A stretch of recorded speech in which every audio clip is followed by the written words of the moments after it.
It's because it's transferable to any business where people are human, because I'm teaching people the exact same skills: how to understand your thinking, how to understand where it gets in your way, how to understand how to be mentally tough. All of these things are the same skills that I would teach athletes and teach to producers as well. Well, when I think about everybody wants to rack up some closes or victories, or in our phrase, triumph, producer triumphs. And you've been talking about this. We were a little off air, and he says, these are all about producer triumphs, Steve. Walk us through your acronym on triumph and walk us through that, because I think it's a really good step-by-step process. And I don't know about my producers, but I really remember acronyms. Yeah, and that's why I put it together like that. What we're really talking about is something known in the field of psychology and the area of communications called active listening. And this is critically important for you to rivet the attention of clients, of prospective clients. It's being an active listener.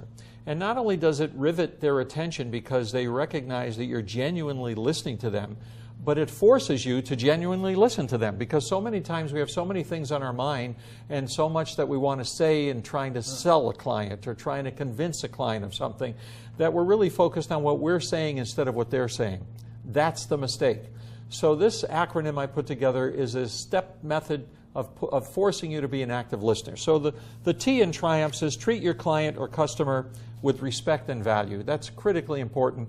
You have to genuinely care about what that customer or client cares about in order for you to be the best producer for that person. That's critically important.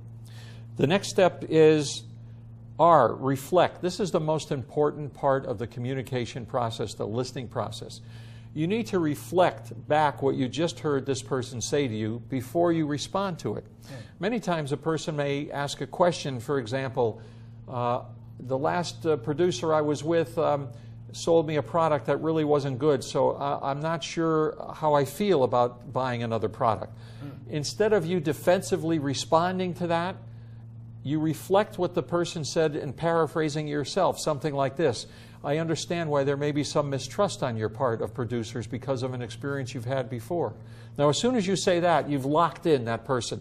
They know you're listening to them. You're listening to their emotion and you're listening to their needs, instead of simply saying, oh no, you won't have that problem if you work with us. That's simply a defensive reaction.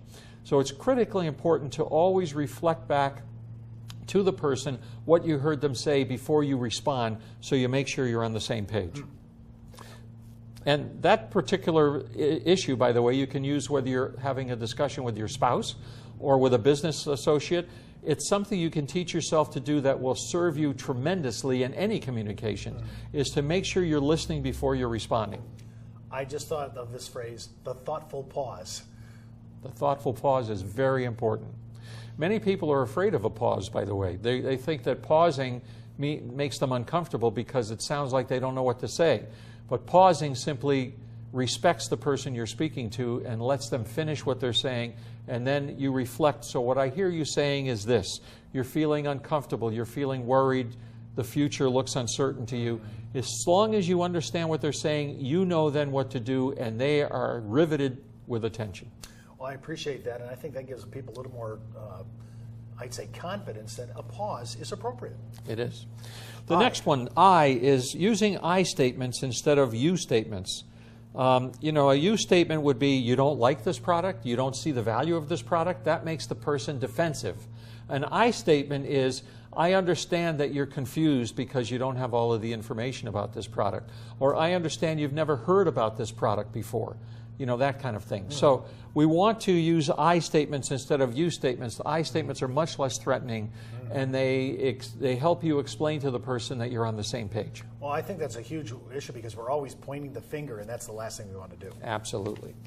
Again, keep in mind that any of these can be useful in all of your interactions, not just in your business interactions. The U in triumphs is understand the needs and goals of the client. You really need to understand what their needs and goals are. Is the client worrying about outliving his or her money? Are they worrying about protecting their family's wealth? Are they worried about making sure their children will be well taken care of, or their grandchildren? You need to understand the needs before you can really address the answers. We're taught this from day one, especially I grew up in the career system, to understand the needs and the psychological fears my client may even have. And I think we've lost our way on this, to be honest with you, Dr. Jack. We're just looking at data. That's all we do anymore. And I think what we're trying to do now is go to a whole new game. When we come back after the break, we're going to go through the rest of this acronym on Producer Triumph. You're listening to producers. Everybody that you're listening to is producers on this show are hearing this and they want to change. When we come back, we're going to talk more with Dr. Jack on Triumph. You're listening to the insurance industry's #1 resource for products, planning ideas, carrier information, and interviews you can use. When it comes to life insurance, annuities, long-term care, disability, or group pension plans, we're the news you can use. Companies in our business are always touting service, products, and underwriting. And we do that too. But here's the difference. Now enter the world of the elite producer with a value package that cuts us out of the pack. A BD that approves social media marketing of non-FINRA products and doesn't take an override. With the best competition desk in the industry, and for our loyal producers, a true group health plan. No one offers that. Brokers Alliance does. Well, welcome back to the Business Insurance Zone. I'm Steve Savant, your host, and we're with, of course, Dr. Jack Singer, and we're talking about Producer Triumph. How can I rack up some victories and wins on this? We talked about treating, with respect. We've talked about reflecting. We've talked about the I statement rather than the accusative you statement. We've talked about understanding the needs of our client. Now we're talking about the letter M in Triumph. And again, I love acronyms because I actually will remember this. Right. So tell us about M. Well, M is monitoring the tone and mannerisms of this client. Very important. Look at what the body language is telling you. Is this client leaning away from you? Is the client having facial expressions that look like they're rolling their eyes or they're getting overwhelmed? Be able to be upfront with the client with what you see, because again, that will make that client trust you. Trust is so important. So for example, it would be okay to say, it sounds like you think I'm trying to force a product on you that you're not comfortable with today. Is that what you're thinking, Mr. Smith? Mm-hmm. Now, Mr. Smith is not used to someone being so upfront, but he is going to respect that, and that's critical. You want to make sure you're in touch with what that client is worried about or concerned about, so you then can address it. Or you may have to say, I don't have the answer to the question you asked, but it's a great question. Let me research it, and I'll get back with you in 2 days. I saw on Fox News, on Bill O'Reilly's show, he brings a gal in that all she does is manage body language and interprets it. And you're saying that's something we need to pick up on. Absolutely. You need to pick up on it. There's even courses you can take in learning how to pick up on someone's personality so you know what kind of performance pitch, if you want to call it that, they would be more amenable to. I mean, these are all psychological tools within the whole area of persuasion. So yes, it's important to look at body language. For example, as you're looking at me now, you can see me leaning towards Steve. Leaning towards Steve means I'm extremely comfortable with Steve. I like him. I never knew him until we did the shows, but I'm feeling really close to Steve. If I was sitting like this, that would mean something very different. I'm threatened by Steve. I can't wait to get out of here, something like that. So we want to really look at body language. A little bit more. We want to look at body language. Now the P, because I want to make sure we get through all of these. You bet. The P is probe gently with respect. You can ask for understanding gently, with respect. You don't want to say anything sarcastic, of course. You don't want to say anything offensive, but you want to probe gently. You could say, for example, if you could describe the insurance product that gave you peace of mind 10 years ago, what would that be? Because I want to see if we can replicate that peace of mind with the products we have. And then we have H. Help your client to feel safe in the conversation. They need to feel safe. What does that mean? That means they're not feeling like a bulldozer is running them over and forcing them to do something that they're going to be sorry about on their drive home from the meeting. Well, let's just stop there for a second. I mean, the top producers in our business, and it's just across the board, we are type A, driver emotive closers. I don't want to run over my client. I don't want to be a bulldozer in his life. I want to be able to probe gently with respect, and I want to help him feel safe.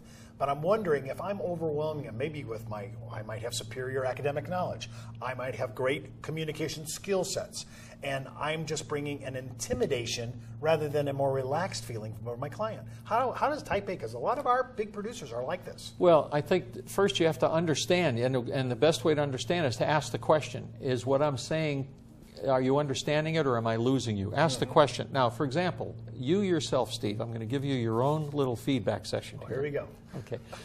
Part of what many type A people do is they speak very rapidly. It comes from impatience. It's like, I know what I want to say and I want to get it out, or I know what you want to say, so hurry up because I have something to say back. That can lose people very quickly. So if I was advising you and you were asking me the question, tell me one thing I could start doing today that will make people listen to me more intently, I would say slow up your speaking. Take a deep breath, use the pauses we talked about before, slow down your speaking. Or at least ask the client, am I speaking too rapidly for you? Be frank with me, because sometimes I've been given that feedback. And you may learn a lot from that. So we want to really help them feel safe. We want them to feel that they can ask any question without it seeming silly. So you start off with that common phrase, no question is silly, please ask it. I will not make fun of any question. I may not even know the answer to some questions because it may be too sophisticated. I have to look it up. Well, when we're trying to engage our client and we're walking through these steps, and these are pivot points. I mean, I'm thinking if I would not have thought of the word pivot, I think of basketball, right? I would think of talking points, I get. Right. But pivoting, right? Right? Okay, I can't go that way, so I need to adjust and go this way. Right. The metaphors that this gentleman uses are terrific because they really send home the point. That's exactly right. It's a pivot point because it changes the direction. So many producers have a habit of the way they talk to their clients, and yes, they're getting many clients to come on board, but they're not getting some of the clients to come on board. And there may be a simple pivot point that will make all the difference, which will keep the first group and add the second group.